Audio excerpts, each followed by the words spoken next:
مفتی ابو محمد صاحب کا مجھے کہا جا رہا ہے، لیکن آپ چونکہ شروع میں مجھے اجازت دے چکے ہیں مفتی وسیم صاحب کی طرف جانا ہے۔ مفتی صاحب یہ بات ہوتی ہے جی 57 اسلامی ممالک ہیں، تو اگر کسی کے ہاں بھی اسلامی نظام نہیں ہے تو پھر شکایت پھر ہم کیوں کریں پاکستان کے بارے میں؟ کوئی بھی نہیں کر سکا، پھر ایسا کیا ہو گیا کہ اتنا مشکل کام ہے؟ اعوذ باللہ من الشیطان الرجیم، بسم اللہ الرحمن الرحیم۔ دیکھیں ہمارا آج کا موضوع تو یہ ہے کہ اسلامی حکومت یا اسلامی ریاست کے جو ذمہ داران ہیں ان کے فرائض کیا ہیں۔ جی جی، تو فرائض سے غفلت کی اگر بات کریں تو آپ کے سوال کا سیدھا جواب یہ ہے کہ جتنے بھی ممالک ہیں وہ اپنے فرائض سے غافل ہیں، اسی وجہ سے وہ اسلامی نظام قائم نہیں کر سکے ہیں۔ جو ہمارا عنوان ہے کہ بھئی ہم ذمہ داری سونپنا چاہتے ہیں، کس کی کیا ذمہ داری ہے، تو دیکھیں اس کے دو پارٹس ہیں۔ کچھ ذمہ داریاں حکومت کی ہوتی ہیں، کچھ ذمہ داریاں عوام کی ہوتی ہیں۔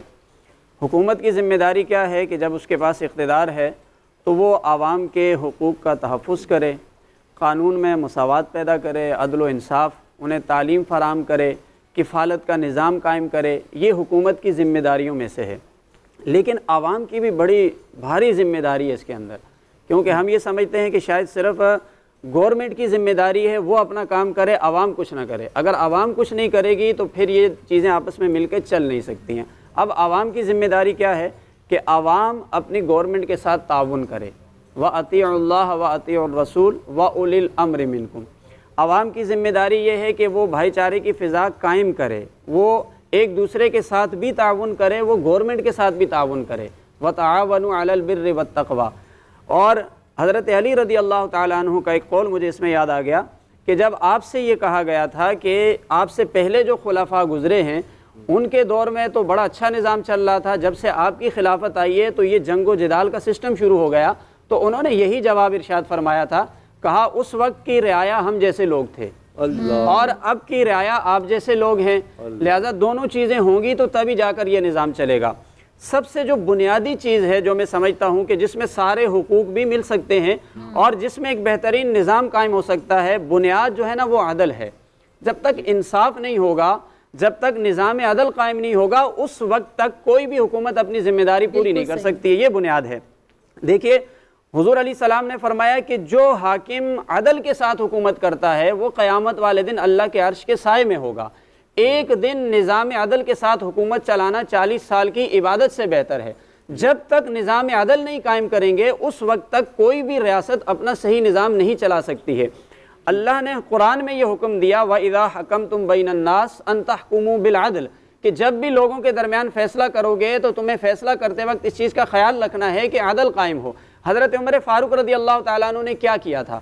آپ نے عدل قائم کیا تھا، لیکن جب حاکم عدل قائم کرتا ہے تو پھر اس کا اپنا روب اور دبدبہ بھی ہوتا ہے، پھر کسی کو جرت نہیں ہوتی ہے کہ وہ قانون توڑے، حتیٰ کہ آپ کے دور کے اندر زلزلہ آ گیا تو آپ نے تو زمین کو بھی اپنی پاؤں کی ٹھوکر سے روک دیا، اور الفاظ کیا کہے، آپ نے کہا کہ میں نے تیرے اوپر نظام عدل قائم کیا ہے، لہٰذا جب عمر نے نظام عدل بنایا تو پھر تجھے کانپنا نہیں چاہیے۔ گویا کہ آپ نے یہ بھی بتا دیا کہ یہ جو زلزلے آتے ہیں، یہ جو مصیبتیں آتی ہیں، یہ جیسے کرونا جیسی آفات ہم پر آئی ہیں، یہ مسائل آنے کی وجہ بھی یہی ہے کہ نظام عدل قائم نہیں ہوتا۔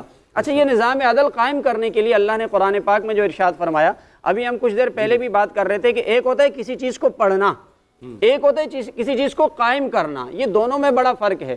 قرآن ہم پڑھتے ہیں والمیزان لیقوم الناس بالقسط، یہ میزان، یہ نظام عدل ہمیں دے دیا ہے، لیکن اس کو صرف پڑھنا نہیں ہے، ہمارے ہاں صرف پڑھنے کی بات ہوتی ہے۔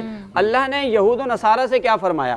قل یا اہل الکتاب لستم علی شیء حتی تقیموا التوراۃ والانجیل، فرمایا کہ اس وقت تک تمہاری کوئی حیثیت نہیں جب تک تم تورات اور انجیل کو قائم نہیں کرو گے۔ پڑھنے کا نہیں کہا ہے، پڑھتے ہم سب ہیں، قرآن پڑھنے والے بہت ہیں، حفاظ ہیں، اس کو سمجھنے والے بہت ہیں، لیکن اصل میں اس کو قائم کرنا، یعنی قائم لفظ سے کیا مراد؟ قائم سے مراد اس کو نافذ کرنا ہے۔ دیکھیں جب اہل کتاب سے یہ کہا جن میں ہزاروں انبیاء آئے، ان سے یہ کہا تمہاری کوئی حیثیت دنیا میں نہیں ہوگی جب تک تم اس کو قائم نہیں کرو گے، یعنی نافذ نہیں کرو گے۔ پھر ہمارے پاس قرآن ہے، جب تک ہم اسے قائم نہیں کریں گے تو اس وقت ہماری بھی کوئی حیثیت نہیں ہے، یعنی اپنی حیثیت دنیا میں منوانے کے لیے غیروں کی طرف جانے سے پہلے ضروری ہے کہ ہم اس کو قائم کریں۔ مجھے جو سب سے زیادہ بڑی خرابی نظر آتی ہے ہمارے ہاں نظام عدل قائم نہ ہونے میں، ہو سکتا ہے اور بھی چیزیں ہوں، حضرت عمر فاروق رضی اللہ تعالیٰ عنہ آپ جب کسی علاقے کا گورنر بناتے ہیں نا سرپرست بناتے، کچھ ہدایات دیتے. ان میں ایک شرط آپ کی یہ ہوتی تھی، آپ فرماتے تھے کہ تم نے کبھی اپنے دروازے پر کوئی گارڈ نہیں کھڑا کرنا، تم نے اپنے دروازے پہ کوئی پردہ نہیں لگانا. وجہ کیا ہے کہ تم سے جب کوئی ملنے کے لیے آئے تو ایسا نہ ہو کہ گارڈ کی وجہ سے وہ پریشرائز ہو جائے، پردہ لگاؤ تو تم سے مل نہ سکے. ہمارے ہاں کیا ہوتا ہے، یہ جو ہماری پارلیمنٹ ہے، جو ہمارے ممبران ہیں، جو عوام کے نمائندے بن کے جاتے ہیں، ان کا کہنا یہ ہوتا ہے جی ہم عوام کے نمائندے ہیں. یہ سراسر جھوٹ ہے، غلط ہے. ہم اس الیکشن میں تو جا ہی نہیں رہے کہ وہ کس طریقے سے بنتے ہیں. لیکن مجھے یہ بتائیے، میں اپنی بات کر رہا ہوں، میں 20 سال سے جس علاقے میں ہوں، میں کبھی اپنے علاقے کے ممبر سے نہیں مل سکا. جب وہ عوام اپنے علاقے کے ممبر سے مل نہیں سکتے ہیں تو نظام عدل کیسے قائم ہوگا؟ جب آپ کی رسائی نہیں ہے، یعنی ہمارا سسٹم اتنا خراب ہے. ایک علاقے میں تو ایسا بھی ہو گیا، سوات کے اندر تو باقاعدہ اشتہار لگا دیا گیا تھا کہ بھائی وہ فلاں ہمارے علاقے کے ممبر ہے، وہ گم شدہ ہیں. یعنی یہ ہماری حالت ہے. ہمیں نظام سیٹ کرنے کے لیے یہ سسٹم بنانا ہوگا کہ عوام کی رسائی اپنے ان نمائندوں تک ہونی چاہیے تاکہ وہ اپنے مسائل لے کر جائیں اور وہ اس کو حل بھی کریں. اے نور خدا، نور بصیرت کی طلب ہے، رمضان کا صدقہ تیری رحمت کی طلب ہے. مخفی ہیں اسی ماہ میں رحمت کے قرینے، گرداب سے نکلے ہوئے بخشش کے سفیر. گویا ہیں تیرے عشق میں ہم سب برابر، مجلس کو تو گلدستہ فردوس بنا دے. رندوں کو ثنائے شہ لولاک پلا دے، تو شمع قلم کو ید بیضائی عطا کر. بچوں کو تو افطار میں تسنیم عطا کر. رمضان المبارک کی خصوصی نشریات رمضان میں بول، صرف بول انٹرٹینمنٹ پر. رمضان میں بول